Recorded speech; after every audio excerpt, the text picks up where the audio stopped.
Hello and welcome dear students. Good evening everyone, good evening, जय हिंद। चलिए तो स्टार्ट करते हैं आज की क्लास को। और जो पहला क्वेश्चन है वो है the length of the diameter of the circle. ये जो सर्कल है उसके डायामीटर की क्या चाहिए, लेंथ चाहिए। तो डायामीटर क्या है और रेडियस का डबल होता है। डायामीटर क्या होता है बेटा, रेडियस का डबल होता है। तो डायामीटर क्या होगा, 2 टाइम्स रेडियस। अब रेडियस का क्या फॉर्मूला होता है, under root of g square plus f square minus c. G निकालने के लिए क्या करते हैं, 2 से डिवाइड करते हैं एक्स के कोफिशिएंट को। अच्छा, इसका सेंटर क्या होता, एक्स के कोफिशिएंट को -2 से डिवाइड करेंगे तो 2, वाई के कोफिशिएंट को -2 से डिवाइड करेंगे तो 3। ठीक है, ठीक है। तो देखिए सेंटर क्या होगा, 2,3 होगा।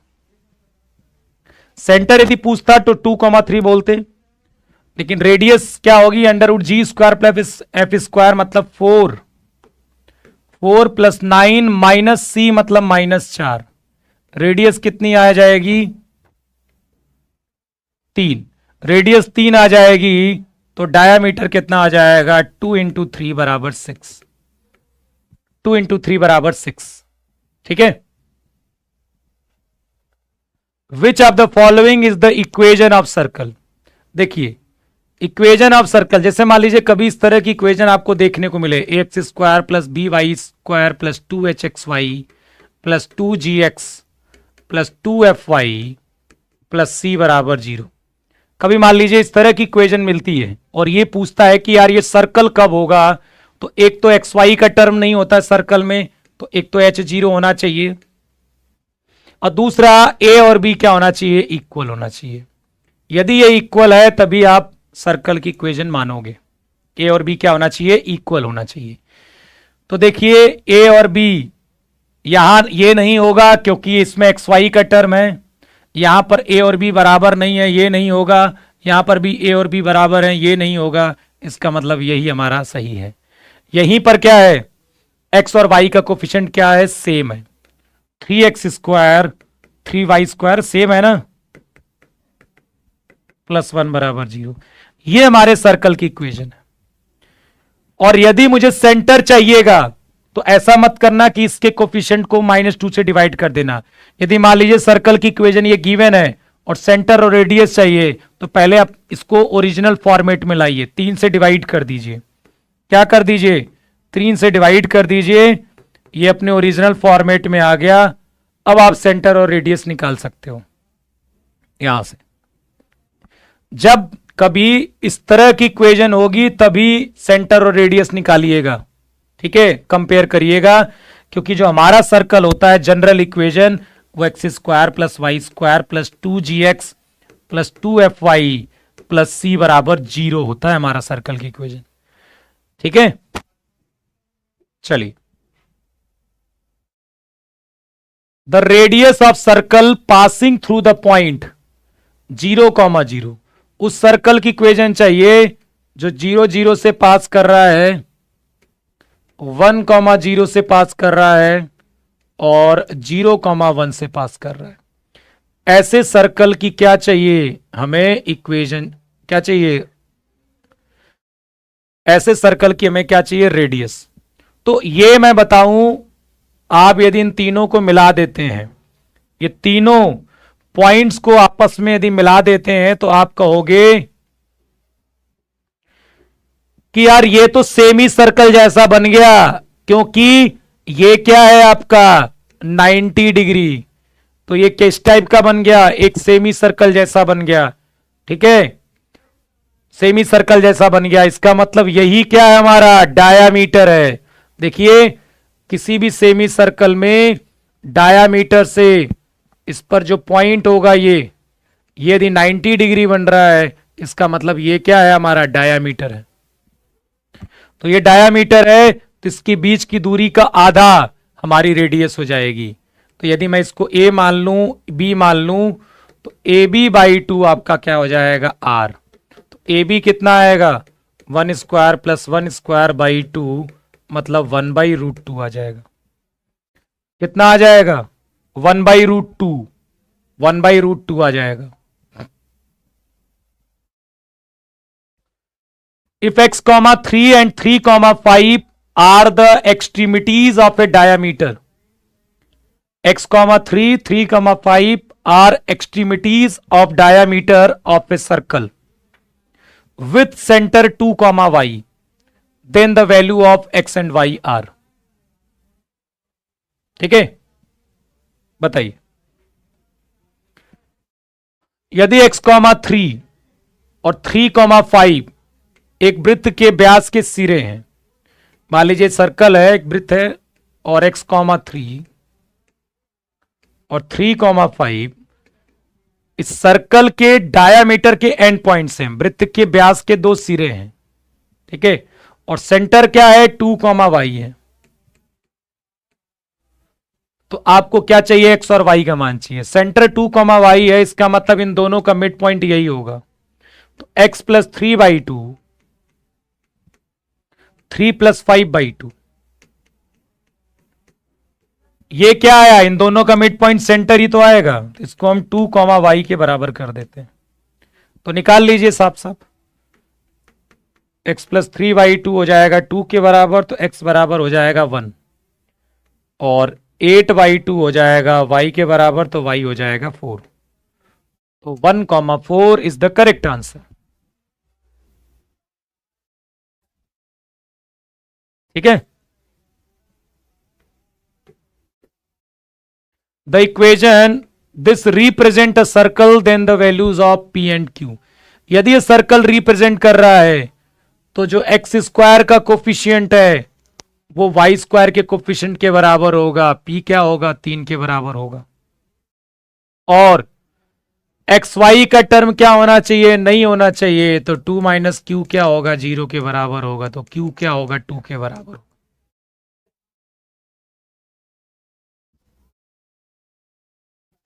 ठीक है, q क्या होगा 2 के बराबर हो जाएगा।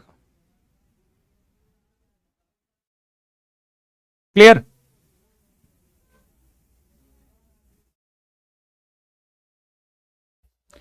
Equation of circle passing through the point 2,1 and touching y-axis at origin। एक सर्कल है जो क्या कर रहा है 2,1 से पास कर रहा है और y-axis को ओरिजिन पर टच करेगा। Equation of circle passing through the point 2,1 and touching y-axis at origin. ठीक है, एक सर्कल का इक्वेशन जो क्या कर रहा है 2,1 से पास कर रहा है और वो वाई एक्सिस को कहां टच कर रहा है, ओरिजिन पर। ये 2,1 से पास कर रहा है और ये सर्कल वाई एक्सिस को ओरिजिन पर टच कर रहा है। ठीक है, समझ रहे हो, क्योंकि इस समय ये जो वाई एक्सिस है उसको ओरिजिन पर टच कर रहा है, मतलब ये टेंजेंट का काम करेगी। ठीक है, और ये क्या हो जाएगा आपका नॉर्मल, और नॉर्मल हमेशा सेंटर से पास करता है, इसीलिए जो इस सर्कल का सेंटर होगा वो क्या होगा एक्स एक्सिस पर होगा, मतलब h,0 ले लेते हैं हम। ठीक है, और यही आपकी क्या होगी रेडियस, h ही आपकी क्या होगी रेडियस, मतलब ये दूरी भी क्या होगी h होगी। ठीक है, अब आपको h ही निकालना है, क्या निकालना है h। ओके, तो देखिए इन दोनों के बीच की दूरी क्या होगी h, मतलब h-2 का होल स्क्वायर प्लस 0-1 का होल स्क्वायर, ये हो जाएगी h के बराबर। दोनों तरफ स्क्वायर कर देते हैं, h square plus 4-4h plus 1 बराबर h square. h square cut जाएगा तो 4h बराबर हो जाएगा 5, तो h बराबर हो जाएगा 5/4। मतलब सेंटर क्या आना चाहिए, सेंटर आना चाहिए 5/4, 0 5/4, 0 इसमें नहीं आएगा, इसमें नहीं आएगा, इसमें नहीं आएगा। इसी में आएगा 5/4, 2 से डिवाइड करिए, x square plus y square minus 5/2x बराबर 0। सेंटर निकालना है तो x के कोफिशिएंट को -2 से डिवाइड करेंगे तो 5/4, y का कोफिशिएंट पहले से ही 0 है, -2 से डिवाइड करेंगे 0, तो B is the correct answer.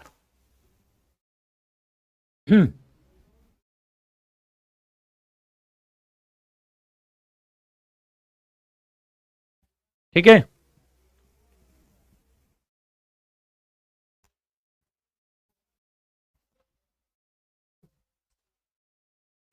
चलिए इक्वेशन ऑफ सर्कल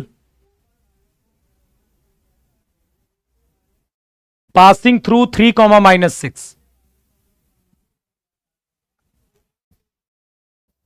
सर्कल की इक्वेशन चाहिए जो 3, से पास कर रहा है और टचेस बोथ एक्सिस, और दोनों एक्सिस को क्या कर रहा है, टच कर रहा है।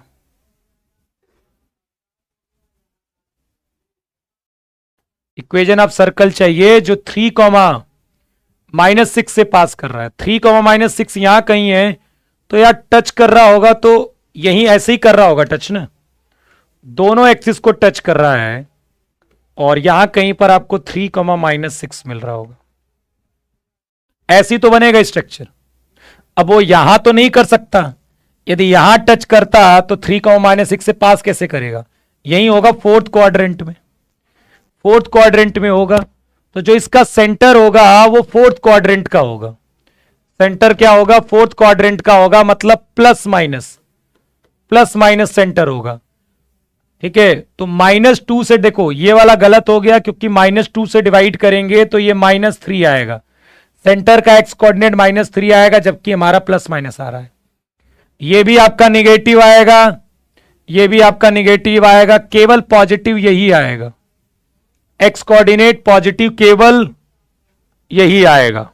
ठीक है, अब आपको पता है इस समय ये सब सेम होते हैं, x माइनस आर का whole square plus y minus r का होल स्क्वायर बराबर, थोड़ा सेंटर तो r कॉमा माइनस आर होगा, r कॉमा माइनस आर होगा, तो x माइनस आर का whole square y plus r का होल स्क्वायर बराबर r square.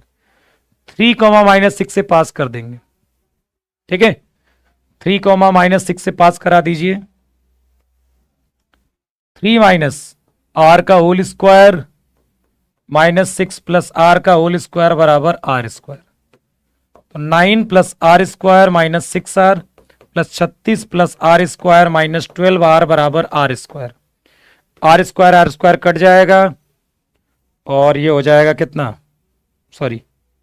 R square cut जाएगा, आर स्क्वायर -18r प्लस कितना 45 बराबर 0, आर की वैल्यू आ जाएगी 15 और आर बराबर 3, आर बराबर 15 और आर बराबर 3।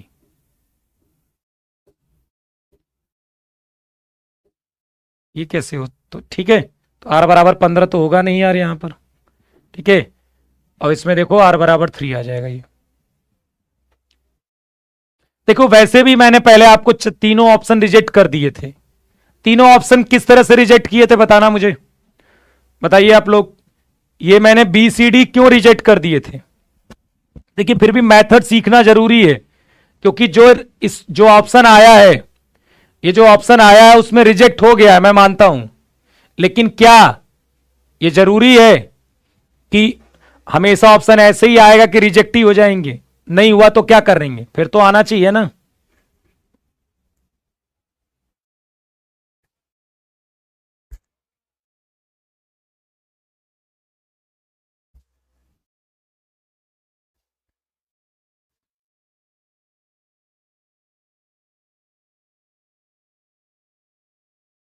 क्वाड्रेंट, हाँ सेंटर देखिए, क्योंकि सेंटर क्या क्या था, एक्स फोर्थ क्वाड्रेंट में सेंटर पड़ेगा, तो सेंटर का एक्स कोऑर्डिनेट पॉजिटिव होना चाहिए। तो सेंटर निकालने के लिए -2 से डिवाइड करोगे तो ये भी निगेटिव आएगा, ये भी निगेटिव आएगा, ये भी निगेटिव आएगा, तो हमारे दिमाग में आया कि ठीक है यार। ठीक है, हाँ तो वो सब आप दिमाग तभी लगा सकते हो जब आपने अच्छी प्रैक्टिस करी होगी, या अच्छा मतलब आप कॉन्सेप्ट सीखे होगे। तो फिर अपने आप शॉर्टकट्स बन जाते हैं एग्जाम में। चलिए, intercept made by the circle on the x axis and y axis. तो जब सर्कल इस टाइप का हो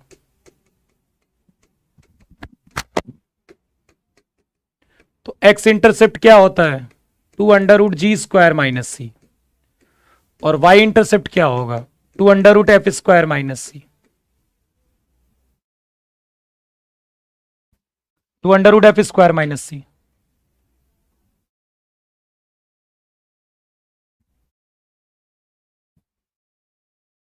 लगाइए जल्दी से, आंसर बताइए, फॉर्मूला डायरेक्ट लगाना है।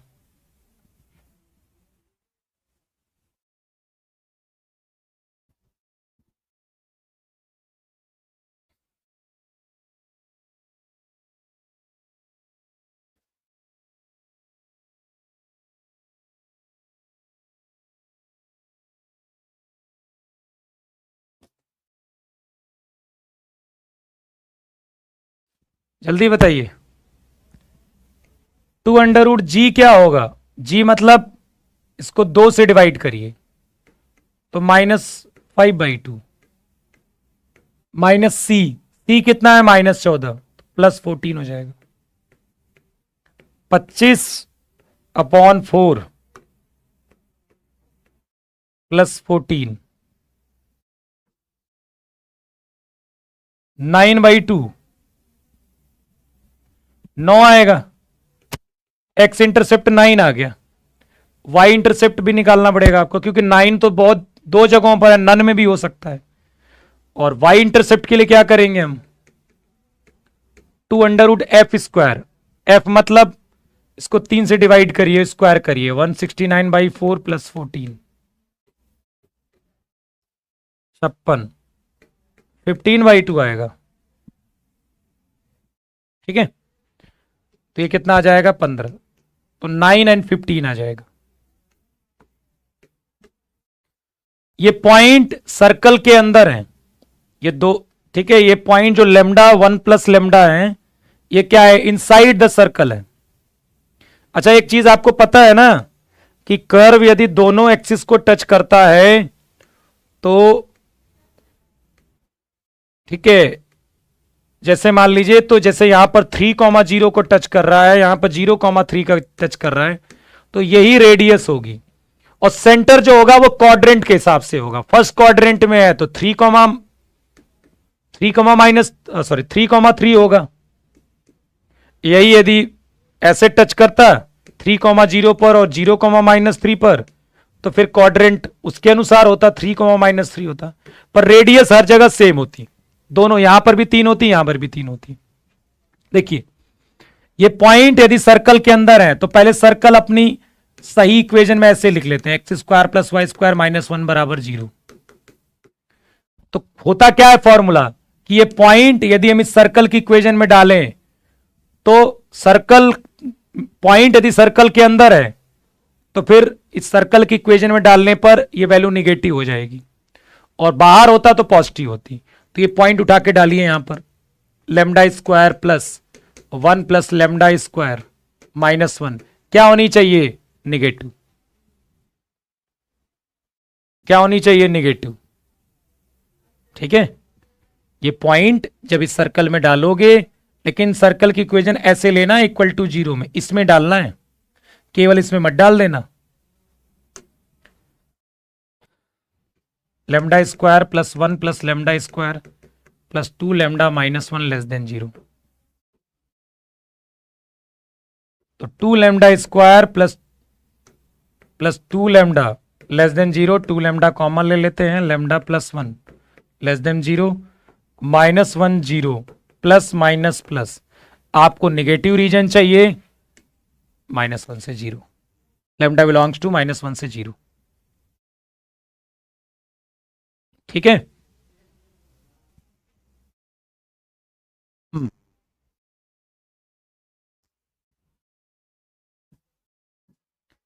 ये जो लाइन है वो क्या है सर्कल के लिए, कॉर्ड है, डायामीटर है, टेंजेंट है, नन ऑफ दीज है। देखिए, कॉर्ड होगी तो जो रेडियस होगी सर्कल की और सर्कल से इस लाइन की परपेंडिकुलर डिस्टेंस, सर्कल के सेंटर से इस लाइन की परपेंडिकुलर डिस्टेंस यदि रेडियस से कम होगी तो सर्कल वो कॉर्ड होगा। यदि रेडियस से ज्यादा होगी, मतलब ये वाली डिस्टेंस रेडियस से ज्यादा होगी तो बाहर होगा, और यदि टच कर रहा होगा तो यही आपकी रेडियस आएगी। इसके सेंटर से इसकी जो परपेंडिकुलर डिस्टेंस होगा वही रेडियस आएगा। और डायामीटर क्या होगा? जब इसका सेंटर इसको सेटिस्फाई कर रहा होगा तो उस समय डायामीटर होगा। सिंपल है। देखो, यदि लाइन सेंटर से होकर गई तो डायामीटर, यदि यहां है कहीं पर तो सर्कल के सेंटर से जो ये परपेंडिकुलर डिस्टेंस है ऑब्वियसली रेडियस से कम होगा तो कॉर्ड होगी। यदि यहां पर है तो यहां से यहां तक की दूरी जो होगी वही रेडियस होगी, इनकी परपेंडिकुलर डिस्टेंस। यदि रेडियस के बराबर हुई तो टेंजेंट हुई। तो आप निकालिए पहले सेंटर, डायमीटर चेक कर लेते हैं। सेंटर कितना आएगा? -2 से डिवाइड करिए, इसको -2 से डिवाइड करिए, -3। क्या 2, -3 इसको सेटिस्फाई कर रहा है क्या?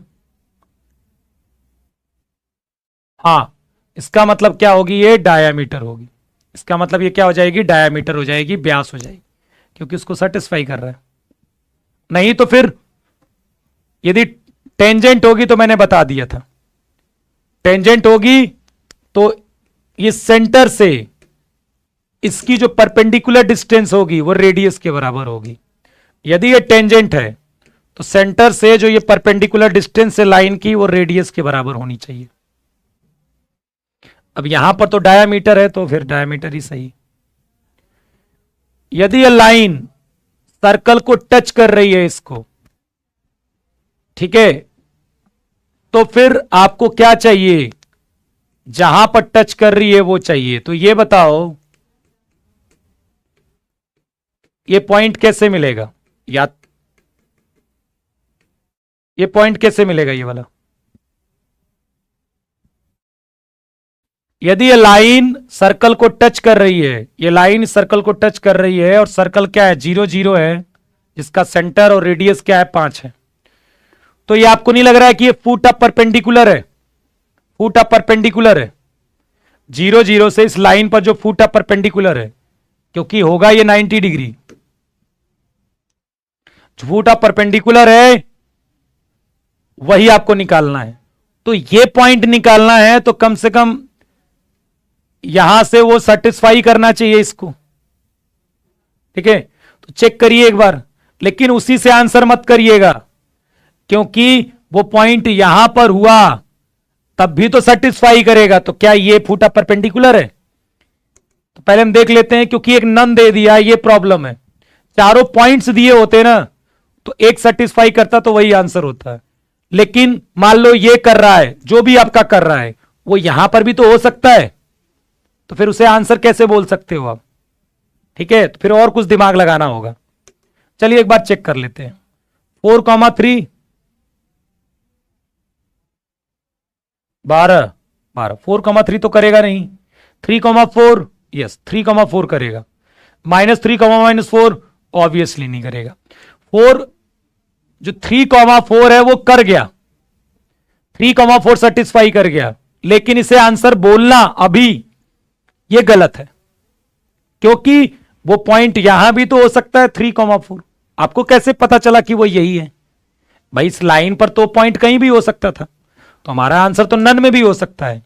लेकिन एक तरीका बता रहा हूं मैं, ध्यान से समझिएगा। मान लेता हूं, ये प्रूफ करता हूं कि क्या ये सही है। यदि ये पॉइंट मेरा सही है तो इसकी स्लोप कितनी है? -3/4। इसकी स्लोप कितनी है? -3/4। इसकी स्लोप यदि 4/3 आ गई तो पॉइंट वो यहां नहीं होगा, वो पॉइंट यही होगा, क्योंकि इन दोनों की स्लोप का प्रोडक्ट -1 आएगा। और इसमें स्लोप फॉर्मूला लगाने के बाद यदि 4/3 आ गया तो पॉइंट यहां पर नहीं होगा, पक्का वो फुट ऑफ परपेंडिकुलर ही है। आ रहा है ना भाई? इसकी स्लोप कितनी आएगी? 4 - 0/3 - 0 4/3, तो सही है। बात समझे कि नहीं? क्लियर, समझ में आई ये चीज क्या कहना चाहता हूं मैं आपको?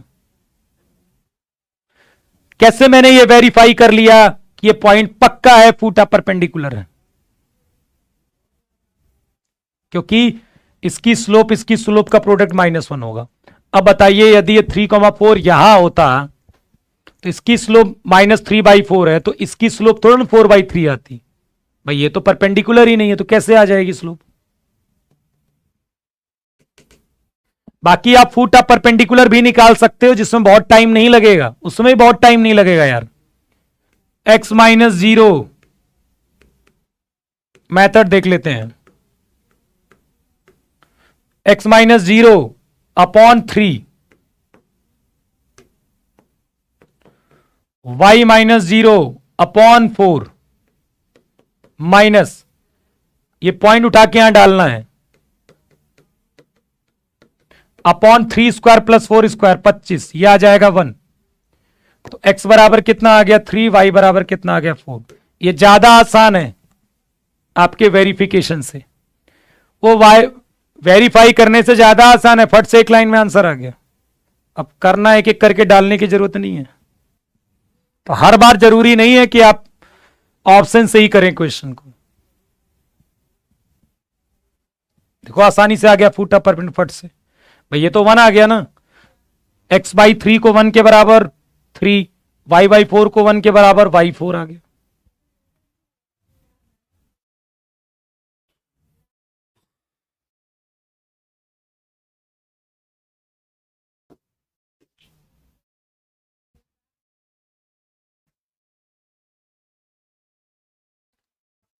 इमेज थोड़ा ना आएगी बेटा, इमेज नहीं है, वो फूटा परपेंडिकुलर होगी ना। इमेज में -2 होता है, इमेज में -2 होता है, इमेज थोड़ा ना होगी वो। The equation of the normal to the circle which parallel to the line, जो इसके पैरेलल है। ये मान लीजिए कि ये सर्कल है, अब इस पर आपको नॉर्मल वो नॉर्मल चाहिए जो इस लाइन के पैरेलल है। तो जैसे मान लीजिए ये वाली लाइन ये है, x+2y बराबर 3। मान लीजिए कि जो ये वाली लाइन है x+2y बराबर 3, वो ये है। तो आपका नॉर्मल कौन होगा? ये नॉर्मल चाहिए आपको। तब आपको क्या चाहिए? ये वाला नॉर्मल, क्योंकि ये इसके पैरेलल है। जो नॉर्मल है वो क्या है? वो इसके पैरेलल है। तो देखिए आपको क्या चाहिए? नॉर्मल की इक्वेशन। तो नॉर्मल हमेशा सेंटर से पास करेगा। इसकी स्लोप कितनी होगी? वही होगी जो इसकी है। इसकी स्लोप कितनी है? -1/2, माइनस एक्स का कोफिशिएंट अपॉन वाई का कोफिशिएंट। इसकी स्लोप -1/2। क्वेश्चन क्या कह रहा है कि जो इसका अभिलंब है वो इस लाइन के पैरेलल है। जो नॉर्मल है उस लाइन के पैरेलल है। इसका मतलब जो भी नॉर्मल होगा उसकी स्लोप इसकी स्लोप के बराबर होगी। और नॉर्मल हमेशा किससे पास करता है? सेंटर से। तो इसका सेंटर क्या है?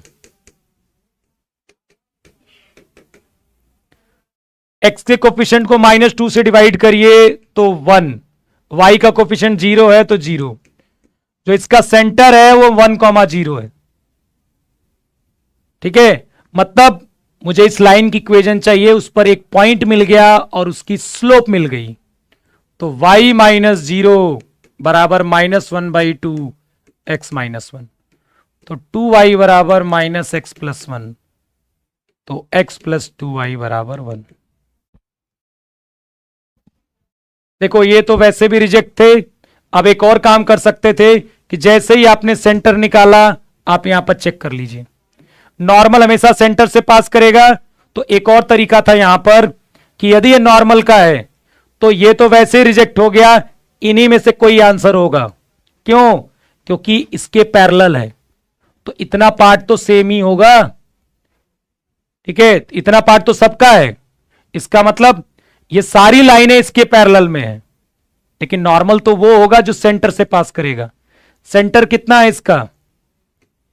1,0। तो 1,0 से कौन पास कर रहा है बताना? 1,0 से कौन पास कर रहा है? यही तो पास कर रहा है बस, और तो कोई पास कर नहीं रहा 1,0 से।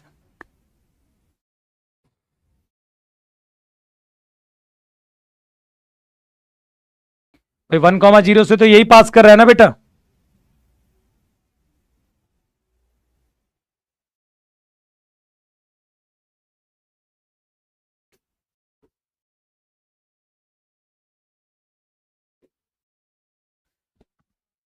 कितनी टेंजेंट खींच सकते हो? पढ़िए जल्दी से क्वेश्चन को। कितनी टेंजेंट खींच सकते हो आप? ये जो पॉइंट है उससे इस सर्कल पर कितनी टेंजेंट खींच सकते हो? तो इससे हमें यह पता करना होगा कि ये पॉइंट कहां है। सर्कल के ऊपर है, अंदर है या बाहर है? बाहर है तो 2, सर्कल के ऊपर है तो 1, और अंदर है तो 9। अंदर है तो 9। तो देखिए 8,6 जो ना इसको सेटिस्फाई कर रहा है। देखो 8² + 6² - 100। 8,6 जो है वो इस इक्वेशन को, सर्कल की इक्वेशन को सेटिस्फाई कर रहा है। इसका मतलब ये जो पॉइंट है वो सर्कल के ऊपर ही है। तो इसका मतलब एक टेंजेंट, इसका मतलब एक टेंजेंट, क्योंकि ये तो सर्कल के ऊपर ही वही पॉइंट है।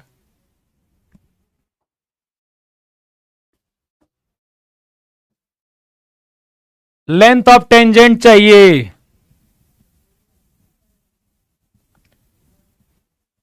4, सर्कल क्या है 2x² + 2y² - 1 = 0। ध्यान से सुनिएगा मेरी बात। वो जो फॉर्मूला होता है ना कि बाहर पर कोई पॉइंट x1 y1 दिया हो और आपको ये लेंथ ऑफ टेंजेंट चाहिए और सर्कल ये गिवन हो,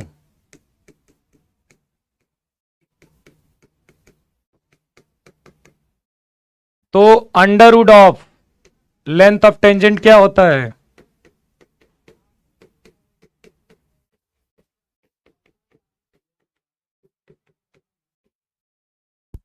लेंथ ऑफ टेंजेंट क्या होगा ये? लेकिन किसी ने यदि इसमें डाल दिया, किसी ने ऐसे कर दिया कि √2 × उसने 4 डाल दिया, तो ये गलत है। फिर ये गलत है, फिर वो गलत है।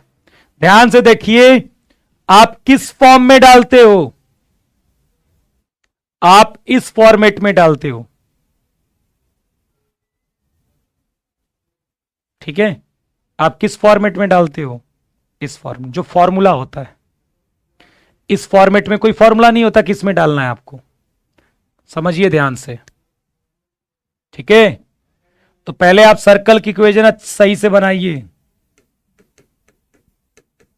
यहां डालिए वो अंडर रूट ऑफ, अब पॉइंट डालिए 16 + 1 - 1/2, 17 - 1/2 मतलब √33/2। याद रखिएगा √33/2। फॉर्मेट किस फॉर्मेट में डालते हैं? जब हमारा सर्कल इस फॉर्मेट में होता है तब ये पॉइंट डाल के अंडर रूट लगाते हैं।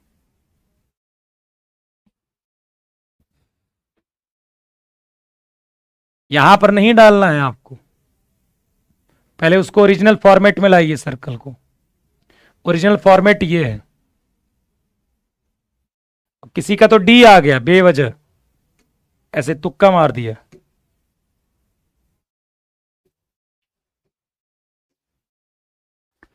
नंबर ऑफ कॉमन टेंजेंट, यदि ये पता करना है कि कितनी कॉमन टेंजेंट होगी तो आपको C1 C2 निकालना होगा। C1 कितना है? -2, 2। यदि x - h y - k से कंपेयर करें तो -2, 2 होगा। रेडियस 7। C2 कितना है?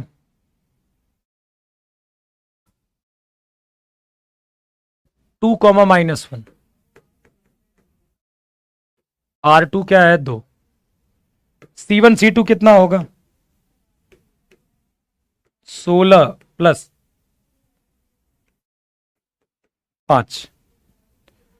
तो देखिए यहां पर C1 C2 क्या है? R1 - R2 का मॉड है।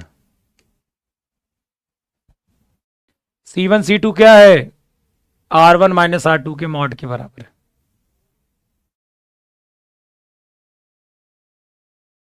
ऐसा कब होता है? जब वो इंटरनली टच करता है, और इंटरनली टच करेगा तो एक ही कॉमन टेंजेंट बनेगी जब वो इंटरनली टच करेगा। C1 C2 mod of R1 minus R2 के बराबर कब होता है? जब वो इंटरनली टच करेगा।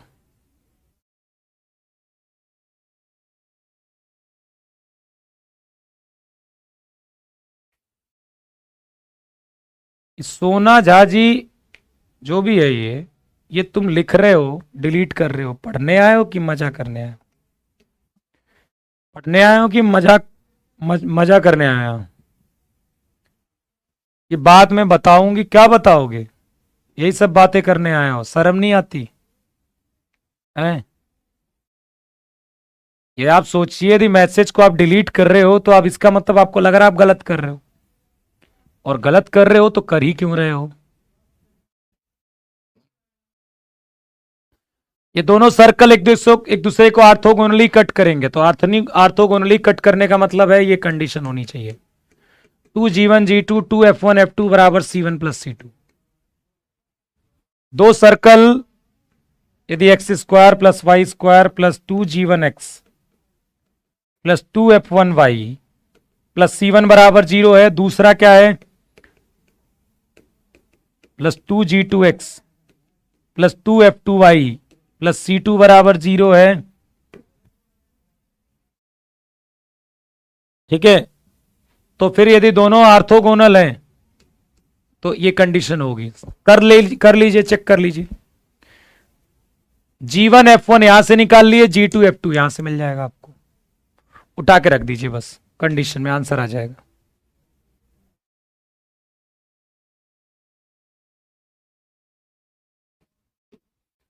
चलिए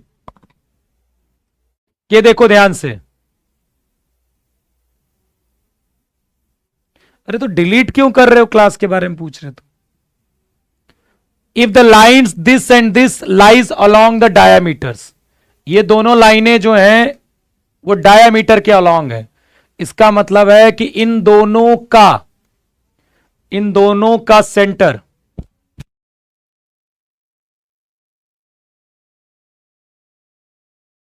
सिंपल कहने का मतलब है कि ये दोनों रेखाएं, जो दोनों लाइन है वो डायामीटर है, या डायामीटर के अलोंग है, मतलब डायामीटर व्यास है। इसका मतलब है ये दोनों आपस में कहां कट कर रही होगी? दोनों सेंटर से पास कर रही होंगी, इसका मतलब यही सेंटर होगा। इन दोनों लाइनों को सॉल्व करिए और वो आपका सेंटर आ जाएगा। और एंड सरकमफ्रेंस क्या है? 2 पाई। सर्कल का परिधि क्या होता है? 2 पाई r। वो कितना है? 10 पाई है। तो r कितना आ गया? 5। सर्कल की रेडियस कितनी आ गई? 5। तो सेंटर कहां से मिल जाएगा? इन दोनों लाइन को सॉल्व करके रेडियस 5 मिल गई, बस क्या दिक्कत है फिर? x माइनस एच का होल स्क्वायर y माइनस के का होल स्क्वायर बराबर 5 स्क्वायर करना है, कर लीजिए। ठीक है,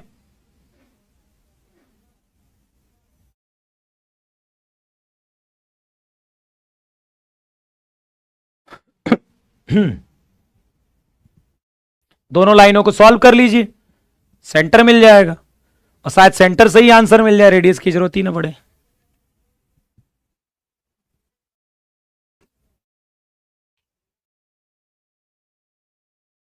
और सेम क्वेश्चन आपका एरिया के लिए भी बन सकता है।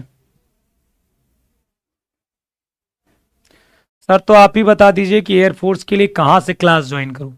बेटा अब क्लास कैसे ज्वाइन करोगे? 1 महीने बाद एग्जाम है, आप चाहो तो कर सकते हो, ऐप में चल रहा है, लेकिन अब तो 1 ही महीने बाद एग्जाम है।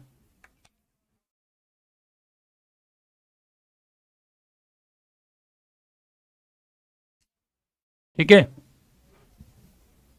देखिए दोनों लाइन है और क्या है? 2 डायामीटर है, इसका मतलब है इन दोनों को सॉल्व करके मिल जाएगा सेंटर। और इस सर्कल का एरिया दिया गया है, मतलब पाई r स्क्वायर आपको 49 दिया गया, 49 पाई। r कितना हो गया? 7। वहां r कैसे मिला है? सरकमफ्रेंस से। यहां r मिल गया है एरिया से। सेंटर इन दोनों का इंटरसेक्शन सेंटर होगा, तो सेंटर मिल गया, रेडियस मिल गया, तो इक्वेशन ऑफ सर्कल तो निकाल ही सकते हो। अगले अटेम्प्ट के लिए फिर जब आएगा बैच तब ज्वाइन करिएगा ना, अभी तो नहीं आया है।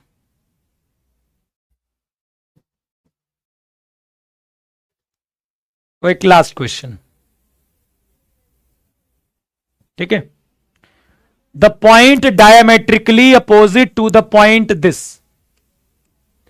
जो पॉइंट है वो डायमेट्रिकली अपोजिट, मतलब जैसे ये 1,0 है ना, तो ये डायमीटर के इस पॉइंट के अपोजिट दूसरा पॉइंट चाहिए, और सर्कल आपका ये है।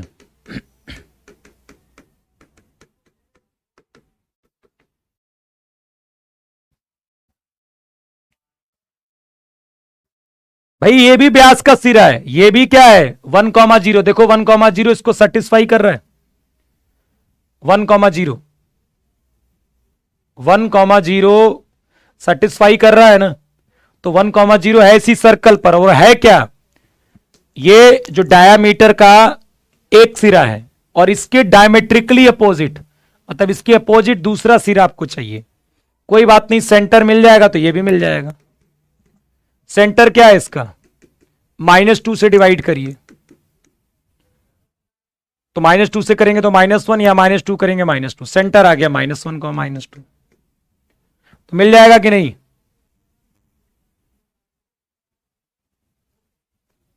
ठीक है, कितना आ जाएगा, इन दोनों का मिड पॉइंट कितना आएगा, ये वाला लगा लीजिए, 1 + a/2 -1 के बराबर, और 0 + b/2 -2 के बराबर। 1 + a/2 -1 के बराबर, 0 + b/2 -2 के बराबर। तो a आ गया -3 और b आ गया -4।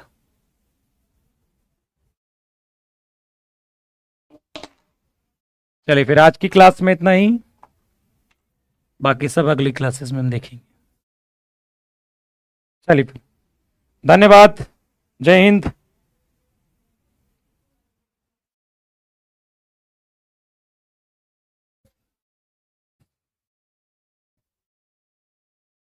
हाँ, तो 1-2 दिन बेटा आपकी क्लास यूट्यूब पर नहीं चलेगी। संडे को आपको सीक्वेंस सीरीज का मैराथन मिलेगा, तो उसे भी चाहो तो आप ज्वाइन कर सकते हो, उसको देख सकते हो।